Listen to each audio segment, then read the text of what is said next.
జై శ్రీ మాతాజీ. సహజయోగ ధ్యానం 5వ సెషన్లో అందరికీ స్వాగతం. మీరు మొదటి 4 సెషన్ల వీడియోలు చూసి సహజయోగం గురించి తెలుసుకుని రోజు ఇంట్లో ధ్యానం, సాయంత్రం ఫుడ్ సోకింగ్, జలక్రియ చేస్తున్నారని ఆశిస్తున్నాము.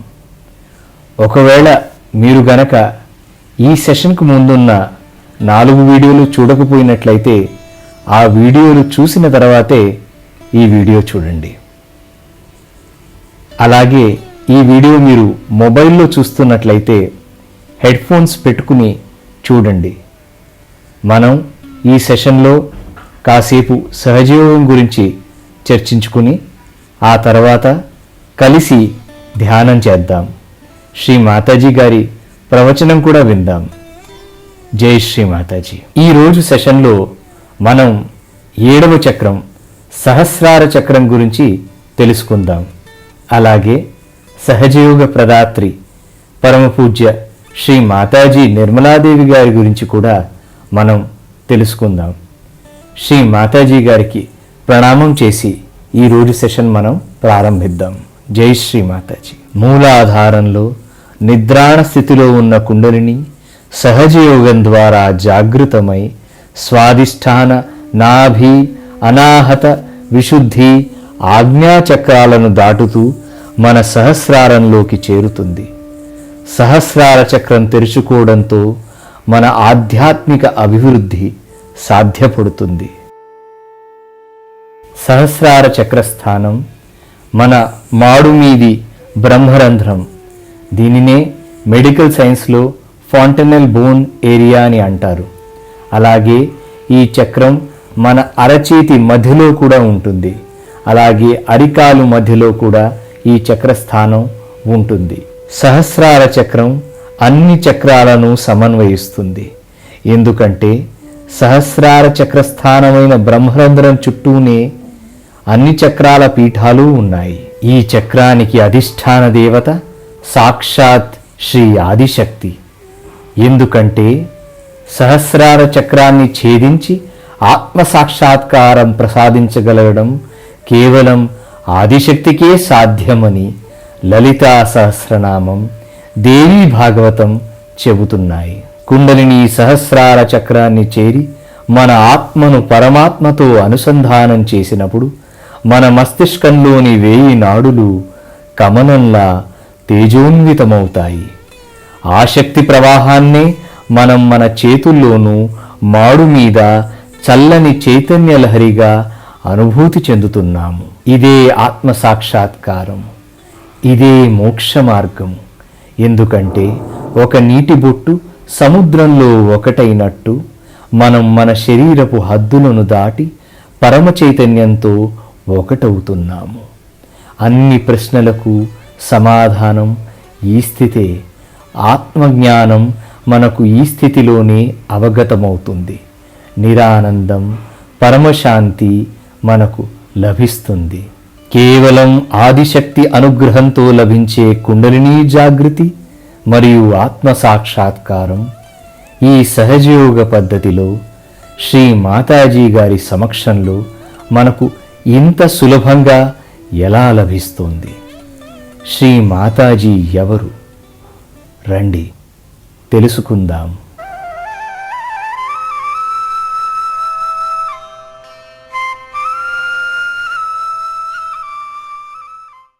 యోగభూమి అయిన భారతదేశం మధ్యలో మధ్యప్రదేశ్లో చిందవాడ అనే ఊరుంది. ఈ ఊళ్ళోనే పరమపూజ్యులైన శ్రీ మాతాజీ నిర్మలాదేవి గారు 1923లో స్ప్రింగ్ ఈక్వినాక్స్ రోజు, అంటే పగలు రాత్రి సమానంగా ఉండేటువంటి రోజున మార్చి 21న మధ్యాహ్నం 12 గంటలకు జన్మించారు. మరో ఆసక్తికరమైన విషయం ఏమిటంటే చిందవాడలోంచే ట్రాపిక్ ఆఫ్ క్యాన్సర్ అంటే కర్కట రేఖ వెళుతుంది. ముస్లింలు పవిత్రంగా భావించే మక్కా నగరం కూడా ఈ రేఖపైనే ఉంది. శ్రీ మాతాజీ తండ్రి గారు శ్రీ ప్రసాదరావు సాల్వే ప్రసిద్ధ శాలివాహన వంశానికి చెందినవారు. శ్రీ మాతాజీ తల్లిగారు కార్నేలియా శ్రీ ఛత్రపతి శివాజీ మహారాజు గారి తల్లి అయిన జీజియాభాయ్ వంశానికి చెందినవారు. అత్యంత ప్రతిభావంతులు, న్యాయశాస్త్ర కోవిదులు అయిన శ్రీ మాతాజీ తండ్రి గారు ఆవిడ చిన్నతనంలోనే ఆవిడలోని దైవీ శక్తిని గుర్తించారు. మానవ జీవిత సాధక బాధకాలు క్షుణ్ణంగా తెలుసుకుని తగిన సమయంలో తన అవతార కార్యక్రమాన్ని ప్రారంభించమని సూచించారు. భారత స్వతంత్ర పోరాటంలో శ్రీ మాతాజీ గారి తల్లిదండ్రులు గాంధీజీ గారితో కలిసి పాల్గొన్నప్పుడు వారితో పాటే శ్రీ మాతాజీ కూడా మన స్వతంత్ర పోరాటంలో పాల్గొన్నారు. శ్రీ మాతాజీ బాల్యావస్థలో పాఠశాలకు సెలవులిచ్చినప్పుడు గాంధీజీ గారితో పాటు ఆశ్రమంలో ఉండేవారు. ఆశ్రమంలోని అన్ని కార్యక్రమాలను ఆమె సమర్థవంతంగా నిర్వహించేవారు. ప్రతి విషయంలో ఆమె చూపించే ఉత్సాహం, చురుకుదనం గాంధీ గారిని ఆకట్టుకున్నాయి. 1947లో శ్రీ మాతాజీ వివాహం శ్రీ చండికా ప్రసాద్ శ్రీవాస్తవ్ గారితో జరిగింది. సర్ సిపి శ్రీవాస్తవ్ గారు ఐఏఎస్ అధికారిగా తన ఉద్యోగ జీవితాన్ని ప్రారంభించారు. 1961లో షిప్పింగ్ కార్పొరేషన్ ఆఫ్ ఇండియాకి ఆయన్ని మేనేజింగ్ డైరెక్టర్గా నియమించారు. అప్పటి ప్రధానమంత్రి శ్రీ లాల్ బహదూర్ శాస్త్రి గారు ఆయన వ్యక్తిత్వంతో ప్రభావితమై ఆయన్ని తన సెక్రటరీగా నియమించుకున్నారు. ఆ తర్వాత వరల్డ్ మ్యారిటైమ్ యూనివర్సిటీకి ఆయన్ని ఛాన్సలర్గా నియమించారు. 1972లో శ్రీవాస్తవ్ గారికి పద్మభూషణ్, 2007లో పద్మవిభూషణ్ పురస్కారాలు లభించాయి. అప్పటి రాష్ట్రపతి శ్రీవాస్తవ్ గారి దృఢ సిద్ధాంతాలను చూసి ఆయనకు లాల్ బహదూర్ శాస్త్రి పురస్కారాన్ని ఇచ్చి సత్కరించారు. ఒక భార్యగా, ఒక తల్లిగా, ఒక చెల్లిగా, ఒక అక్కగా, ఒక బిడ్డగా, ఒక పౌరునిగా తన బాధ్యతను నిర్వహిస్తూ శ్రీ మాతాజీ ఒక ఆదర్శవంతమైన జీవితాన్ని గడిపారు. తన అవతార కార్యక్రమాన్ని ప్రారంభించే సమయం కోసం వేచి చూశారు. 1970 మే 5న గుజరాత్లోని నార్గోల్లో సముద్రపు ఒడ్డున ధ్యానం చేస్తూ తనలోని కుండలినీ శక్తిని జాగృతం చేసి సృష్టి యొక్క సహస్రార చక్రాన్ని శ్రీ మాతాజీ తెరిచారు. 1970 మే 5 నుంచి సహజ యోగాన్ని, సామూహికంగా ఆత్మసాక్షాత్కార అనుభూతిని ప్రసాదించడం మొదలుపెట్టారు. కుండలిని జాగృతితో షట్చక్రాలను దాటుకుంటూ సహస్రార చక్రాన్ని ఛేదించి సర్వవ్యాప్తమైన పరమ చైతన్యంతో ఏకీకృతమవడమే యోగమని, ఆ యోగాన్ని మానవాళికి ప్రసాదించడమే తన జీవిత లక్ష్యమని శ్రీ మాతాజీ నిర్దేశించుకున్నారు. మానవుల ఉన్నతికి స్వర్ణయుగం ప్రారంభమైంది. ప్రారంభంలో ముంబై, ఢిల్లీలో కొంతమంది సాధకులతో ప్రారంభించిన సహజయోగం దేశ విదేశాలు విస్తరించి భారతదేశంతో పాటు America, England, Russia, Holland, France, Turkestan, Australia, Germany, Italy ఇలా సువిశాల విశ్వంలో 108 దేశాలకు పైగా సహజయోగాన్ని ఆచరిస్తున్నారు. వసుదైక కుటుంబం అనే అద్భుత దృశ్యాన్ని మనం ఇక్కడ చూడవచ్చు. ఆధ్యాత్మిక ఉన్నతితో పాటు పరమపూజ్య శ్రీ మాతాజీ సామాజిక ఉన్నతి కోసం అహర్నిశలు కృషి చేశారు. అనాథ బాలల కోసం, మహిళల కోసం విశ్వ నిర్మల ప్రేమ ఆశ్రమాన్ని, ఎన్జిఓని స్థాపించారు. హిమాచల్ ప్రదేశ్లోని ధర్మశాలలో శ్రీ మాతాజీ అంతర్జాతీయ విద్యాలయాన్ని స్థాపించి తద్వారా విశ్వవ్యాప్తంగా దేశ విదేశాల నుంచి వచ్చే పిల్లలకు చదువుతో పాటు భారతీయ సభ్యత, సంస్కృతి గురించి శిక్షణ ఇచ్చారు. ముంబై బేలాపూర్లో శ్రీ మాతాజీ ప్రారంభించిన సహజయోగ చికిత్సాలయం చైతన్యం ద్వారా సహజయోగ పద్ధతులతో ఎన్నో రోగాలను నయం చేస్తూ ఎంతోమంది రోగులకు స్వస్థత ప్రసాదిస్తోంది. భారతీయ సహజ సంగీత శిక్షణ కోసం వైతరణిలో శ్రీ మాతాజీ పీకే సాల్వే కళాక్షేత్రాన్ని స్థాపించారు. శ్రీ మాతాజీ నిర్వహిస్తున్న మహత్తర కార్యక్రమాలను చూసి దేశ విదేశాలు అనేక పురస్కారాలను ఇచ్చి శ్రీ మాతాజీని సత్కరించారు. ఫిలడెల్ఫియాలో అక్టోబర్ 15ని శ్రీ మాతాజీ నిర్మలాదేవి డేగా ప్రకటించారు. 1995లో బీజింగ్లో జరిగిన ప్రపంచ మహిళా దినోత్సవంలో అధ్యక్షోపన్యాసం చేశారు. 2001లో శ్రీ మాతాజీకి మానవరత్న పురస్కారాన్ని ఇచ్చి సత్కరించారు. ఒక పక్క సాధారణ మహిళగా ఉంటూ అనితర సాధ్యమైన ఆధ్యాత్మిక ఉన్నతిని ప్రసాదించే శ్రీ మాతాజీ నిజస్వరూపం తెలుసుకోవాలంటే మనకు ఆత్మసాక్షాత్కారం లభించాల్సిందే. నిద్రాణ స్థితిలో ఉండే కుండలినిని ఇంత అవలీలగా జాగృతం చేసి సహస్రార చక్రాన్ని ఛేదించడం కేవలం ఆదిశక్తికే సాధ్యం. నిద్రాణ స్థితిలో ఉండే కుండలిని సాధకులు మనస్ఫూర్తిగా కోరిన వెంటనే శ్రీ మాతాజీ సన్నిధిలో జాగృతమవ్వడం నిజంగా అద్భుతమే.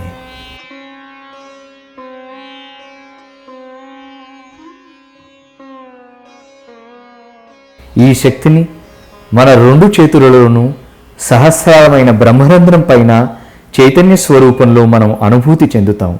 అంతేకాదు ఈ శక్తి యొక్క అనుభూతిని ఇతరులకు కూడా మనం అందించగలుగుతాం.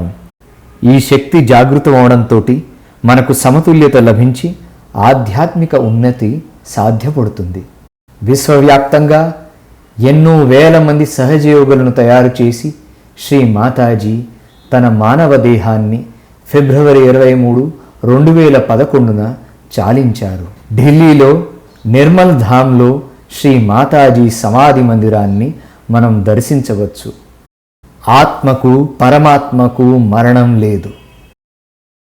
అమ్మా నాకు ఆత్మ సాక్షాత్కారం ఇవ్వండి అని అడిగే ప్రతి సాధకుని అనుగ్రహిస్తూ ప్రతి సహజ యోగిని దీవిస్తూ శ్రీ మాతాజీ అప్పటికీ ఇప్పటికీ ఎప్పటికీ మనతోనే ఉన్నారు, మనలోనే ఉన్నారు. జై శ్రీ మాతాజీ. సాక్షాత్ శ్రీ ఆదిశక్తి శ్రీ మాతాజీ నిర్మలాదేవి గారికి నమస్కరించి ఇప్పుడు మనం కాసేపు ధ్యానం చేసుకుందాం. ముందుగా మన కుండలిని జాగృతం చేసుకుని బంధం తీసుకుందాం. Put your left hand in front of your kundalini and the right hand has to move upward, forward, downward, backward. That's all. And the left hand has to be raised straight. You have to watch the left hand. Now, start it. Take your hand above your head. Now, and give it a big twist. Push back your head and give it a big twist and give it a knot. Again, let's do it again. Once more. Now the hand rises much faster because the kundalini is there. Now push back your head. 2, again, third time, 3 knots. 3 knots. Fix it up properly. 3 knots. 1, 2, and 3. Now see yourself how much you have improved in vibrations. Alright? There. ఇప్పుడు బంధం తీసుకుందాం. You have to give yourself a protection 7 times by moving your right hand along your aura 7 times. Now see. 1, very important, because your thoughts will take over. 2, some people will tell you something. 3, 4, don't forget the experience. 5,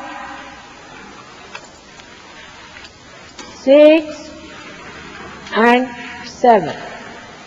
Now raising of kundalini is very easy because you are empowered now. It's very easy.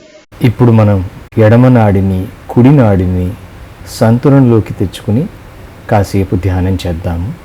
ఎడం చెయ్యి శ్రీ మాతాజీ గారి వైపు పెట్టి కుడి చెయ్యి భూమి వైపు పెడతాము. మీరు నేల మీద కూర్చుంటే భూమి మీద పెట్టచ్చు కుడి చెయ్యి, లేదా కుర్చీలో కూర్చుంటే భూమి వైపుగా పెట్టండి. శ్రీ మాతాజీ, నా ఎడం వైపు ఉన్న దోషాలన్నీ భూతత్వం ద్వారా తొలగించండి అని మనస్ఫూర్తిగా ప్రార్థిద్దాం. ఒక 2 నిమిషాలు మన చిత్తాన్ని లోపలే ఉంచుకుని మన ఎడం చేతిలో ఎలా ఉందో పరిశీలిద్దాం. చిత్తం సహస్రారం మీదే ఉంటుంది. అలాగే ఎడం చేతిలో, అరచేతిలో, వేళ్ల చివరన మనకు ఎలా అనిపిస్తుందో నిశ్శబ్దంగా పరిశీలిద్దాం. ఒకవేళ అరచేతిలో కానీ వేళ్ల మీద కానీ వేడిగా కానీ తిమ్మిర్లెక్కుతున్నట్టు కానీ అనిపిస్తే శ్రీ మాతాజీ, నా ఎడం వైపు ఉన్న దోషాలన్నీ భూతత్వం ద్వారా తొలగించండి అని మనస్ఫూర్తిగా ప్రార్థిద్దాం.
ఇప్పుడు మనం మన కుడి నాడిని సంతులనలోకి తెచ్చుకుందాం.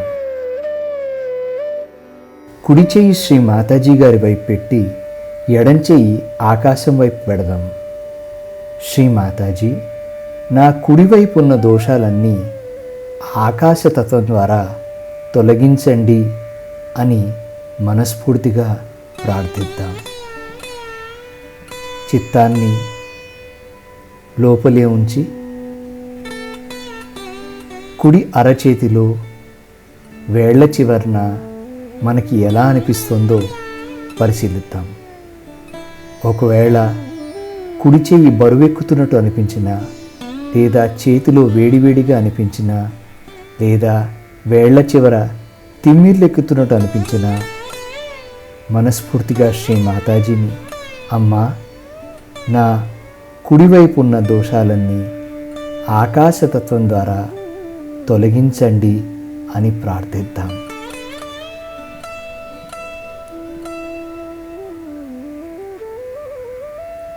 మనం ధ్యానంలో మగ్నమైన కొద్దీ మన కుడివైపు చల్లబడుతుంది, సంతులనలోకి వస్తుంది.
రోజు క్రమం తప్పకుండా ధ్యానం చేస్తున్న కొద్దీ మన నాడీ వ్యవస్థలో సంతులన మనకు తెలుస్తుంది.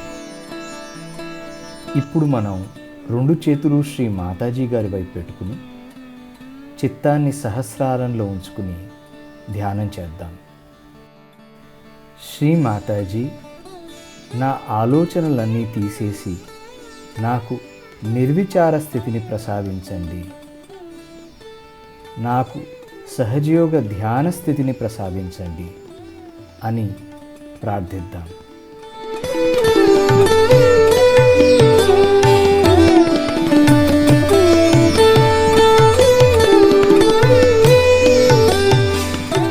కళ్ళు మూసుకుని చిత్తాన్ని సహస్రారం మీద, అంటే మన మాడు మీద కేంద్రీకరిద్దాం.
ఇప్పుడు ఎడం చెయ్యి శ్రీ మాతాజీ గారి వైపు తెరిచి ఉంచి కుడి చెయ్యి మాడు మీద అరంగుళం పైన ఉంచి ఇక్కడ మీకు చల్లగా కానీ వేడిగా కానీ ఏమైనా తెలుస్తోందేమో చూడండి.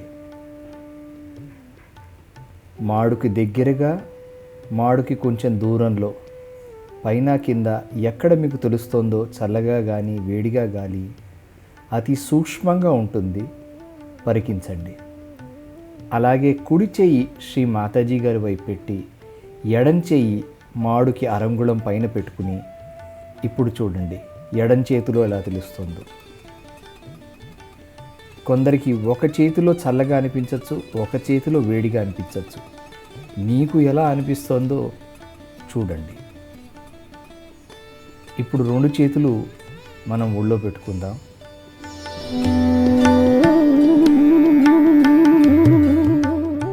ఇప్పుడు మనం శ్రీ మాతాజీ గారి ప్రవచనం ఒక 5 నిమిషాల సేపు వింటాం. శ్రీ మాతాజీ గారి ప్రవచనం వింటున్నప్పుడు కూడా చిత్తాన్ని మాడు మీద అంటే సహస్రారం మీదే పెట్టుకుని మనం ఈ ప్రవచనాన్ని విందాం.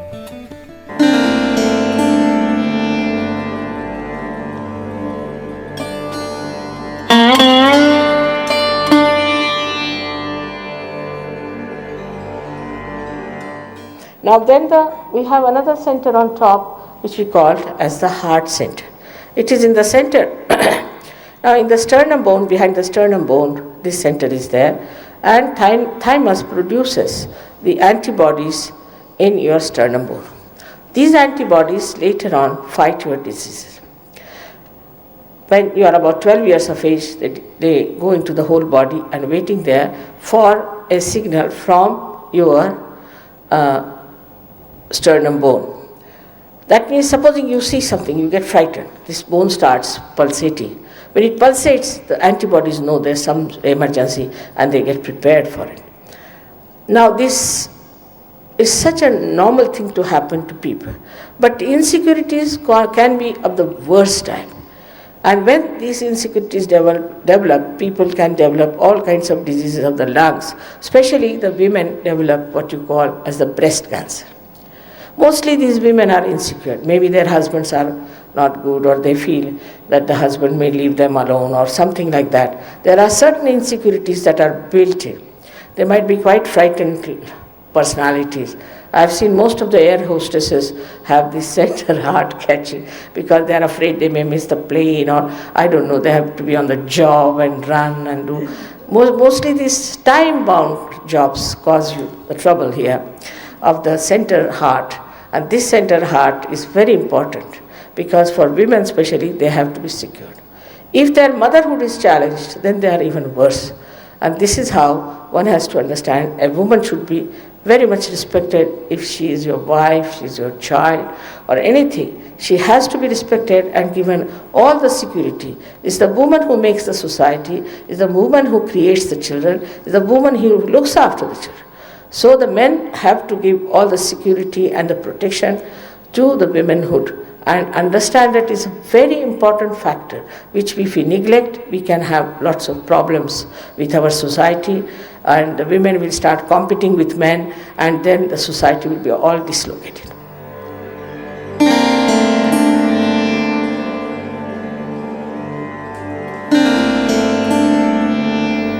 If there's any problem with your father, then the right side catches and it gives you asthma.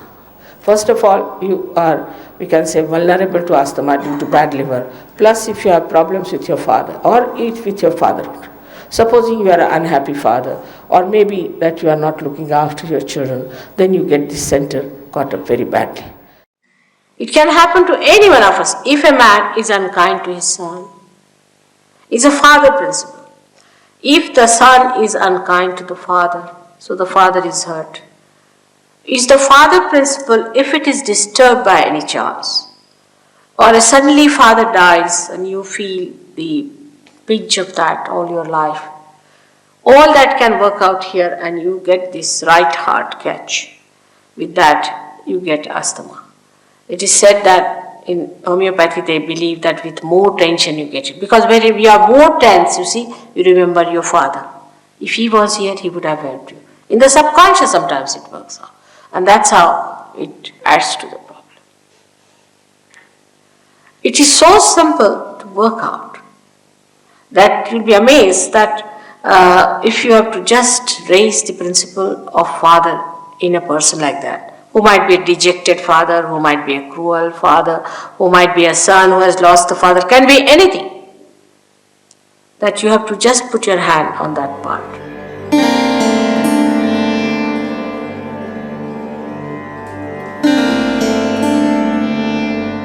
Left hand side of this is the essence of motherhood. If in your childhood your mother had played a role which has given you fear or kind of a frightening experience, then this center goes out. We say the left heart is catching. Sometimes if you are a bad mother also it might catch. This center is very important.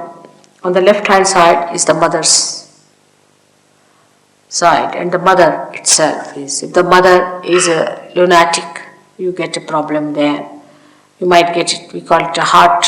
There are two hearts. One is the heart of the spirit and one is the heart chakra. If a mother is a fanatic, she's a woman who is very fanatic about her food, things like that, then the children get it. It's a dangerous thing to play with children like that, to have complete discipline on the children and just keep them, must walk straight like a horse, put to things. And children should be allowed to have their freedom. Actually, when we suppress them too much, they become hooligans. That way Indians are better. They know how to bring up their children. With this cruelty towards children, I don't know what women are up to. Where are they going to take their figures and their beauties and everything in front of God? Such cruelty exists, such self-centeredness. Then with all this, the children develop this trouble and they have palpitations. They have very weak hearts. Or when the children are not nice to the mother, they also get it. So mother and father are very important factors in Sahaja Yoga, and you have to understand that if your parents have been unkind to you, you must forgive them. Just forget about them because they have given you birth, you should be thankful. And just forget about them. That's the best way to get over the problem of left and right heart.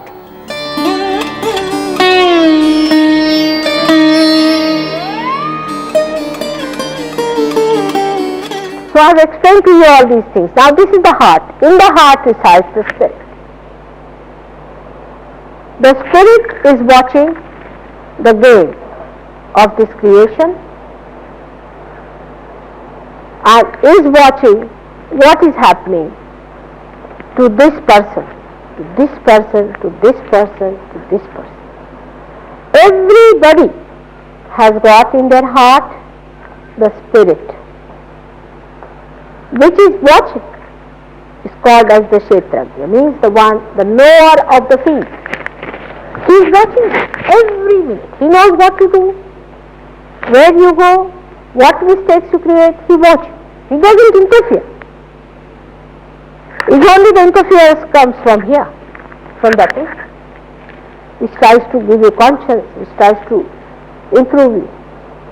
From here sometimes, the victim part, it tries to tell you, be in the center, by punishing you, by showing it is wrong. But he is just watching the game. Let's see how far it goes. He is the knower of your feet. He is the universal being within you. He is the reflection of that God Almighty who is a spectator within you. And His power is this all-pervading power which has created all this. So to feel this all-pervading power, you have to become the spirit. All this creation has no meaning if you do not become the spirit. In the Vedas, the very first stanza says that by reading Vedas, if you do not become Vid means, Veda word comes from Vida. Vida means to know. if you do not become the knowledge, then it has no meaning. Heart is the main thing within us. You see, that's the last. Once heart stops, we don't exist. It's sheer existence. That's the most important organ God has given. Once the spirit is angry, in any way strained, any way despaired, we just disappear. And then we die. There's nothing left. Heart is very important. That's why He's placed. ఇంకొంచెం సేపు మనం చిత్తం సహస్రారం మీద పెట్టుకుని కళ్ళు మూసుకుని ధ్యానం చేద్దాం.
మెల్లగా కళ్ళు తెరుద్దాం. ఎప్పటిలాగానే మన ఎడం చేయి శ్రీ మాతాజీ గారి వైపు పెట్టి, కుడి చేయి మన మాడుకి అరంగుళం పైన పెట్టి, ఇక్కడ మనకు చల్లగా కానీ వేడిగా కానీ తెలుస్తోందా అని చూద్దాం. గత 4 సెషన్లలోనూ మీ చైతన్య స్థితిలో ఏమైనా మార్పు వచ్చిందా గమనించండి. అలాగే కుడి చెయ్యి శ్రీ మాతాజీ గారి వైపు పెట్టి ఎడం చేత్తో కూడా చూద్దాం. చల్లగా ఉందా, వేడిగా ఉందా? ఇక్కడ గత 4 సెషన్స్లోనూ మీ చైతన్య స్థితిలో ఎలాంటి మార్పు వచ్చిందో గమనించండి. ఈరోజు మనం శ్రీ మాతాజీ ఆదిశక్తి అని తెలుసుకున్నాం. అయినా మనలో కొందరికి శ్రీ మాతాజీ ఆదిశక్తేనా అని అనుమానం కలుగవచ్చు. ఆ అనుమానానికి నివృత్తి మాటలతో కాక మన చైతన్యంతోనే తెలుసుకుందాం. 2 చేతులు శ్రీ మాతాజీ గారి వైపు పెట్టి మనం ఇప్పుడు కళ్ళు మూసుకుని చిత్తాన్ని మన సహస్రార చక్రం అంటే మాడు మీద పెట్టి ఒక ప్రశ్న అడుగుదాం. రండి, అందరం కళ్ళు మూసుకుని చిత్తాన్ని సహస్రారం మీద పెట్టుకుందాం. మనస్ఫూర్తిగా ఒక ప్రశ్న అడుగుదాం. శ్రీ మాతాజీ, మీరేనా ఆదిశక్తి? అమ్మా, మీరేనా ఆదిశక్తి? ఇప్పుడు మన చేతుల్లో ప్రవహించే చైతన్య లహరే మనకు సమాధానం చెబుతుంది. అందరికీ 2 చేతుల్లోనూ సహస్రారం మీద చల్లని చైతన్య లహరి స్పష్టంగా అవగతమవుతుంది.